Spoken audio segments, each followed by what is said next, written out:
Good morning. আছে ঘুম থেকে উঠে দেখি পুরো বাইরে মেঘলা ওয়েদার ছিল আর প্রচণ্ড বৃষ্টি হচ্ছিলো, তাই আমি আর জিমে যেতে পারিনি। তাই জন্য ভাবলাম দুই মন মিলে জানলার সামনে বসে একটু ওয়েদারটাকে উপভোগ করি। কিন্তু এ বিষয়ে কোনো সন্দেহ নেই যে আমি ওয়েদারের থেকে বেশি ওকেই উপভোগ করে যাচ্ছিলাম। যাই হোক, তারপর ভাবলাম যে দুজনে একটু ছাদে যাই, কারণ বৃষ্টি পড়লেই না আমরা দুজনে ছাদে গিয়ে একটু করে ভিজি। তাই আজকেও ছাদে গিয়ে টুক করে একটুখানি ভিজে এসেছিলাম দুজনে, বাড়িতে কাউকে না বলে। তারপর নিচে এসে একটুখানি কফি আর কফির মধ্যে একটু লেবু দিয়ে খেয়ে নিলাম। যাই হোক, জিমে যেহেতু যাওয়া হয়নি তাই অনেক দেরি করে ব্রেকফাস্টটা করেছিলাম। আর তারপর খেয়েছিলাম একটু খিচুড়ি আর দুটো ডিম সিদ্ধ। খিচুড়িটা মা আমায় দিয়েছিল। তারপর আমি একটু ফুল তুলে নিয়ে এলাম ছাদ থেকে পুজো দেবো বলে।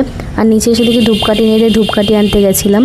তারপর দুপুরে লাঞ্চে ছিল ভাত, ভেন্ডি ভাজা, একটুখানি খিচুড়ি, তারপর চাটনি, অল্প একটুখানি দই, দুটো পটল ভাজা আর হচ্ছে আলু পটলের পোস্ত। ব্যাস, লাঞ্চটা আজকে ভালোভাবেই করলাম। আর আমি না খাওয়ার আগে সবসময় পুরো দইটাকে খেয়ে নিই, তারপরে যা খাই। বিকালবেলা খিদে পাচ্ছিল তাই একটুখানি ছোলা খেয়েছিলাম। আর তারপরে মাকে বললাম একটু মুড়ি মেখে দিতে, মা আমাকে মুড়ি মেখে দিল। চানাচুর দিয়ে অল্প একটুখানি মুড়ি খেলাম। আসলে মুড়ি খেতে আমি খুব একটা ভালোবাসি না, তাও মাঝে মধ্যে দিলে পরে খেয়ে নিই। যাই হোক, ডিনারে আমি দুটো রুটি আর হচ্ছে একটু ভুজিয়া খেলাম। আর হ্যাঁ, আমি খাওয়ার আগে পাকোকে যে দিতে হবে সে বিষয়ে কোনো সন্দেহ নেই। যাই হোক, কারো যদি ভালো লাগে তো অবশ্যই লাইক করে দিও। টাটা।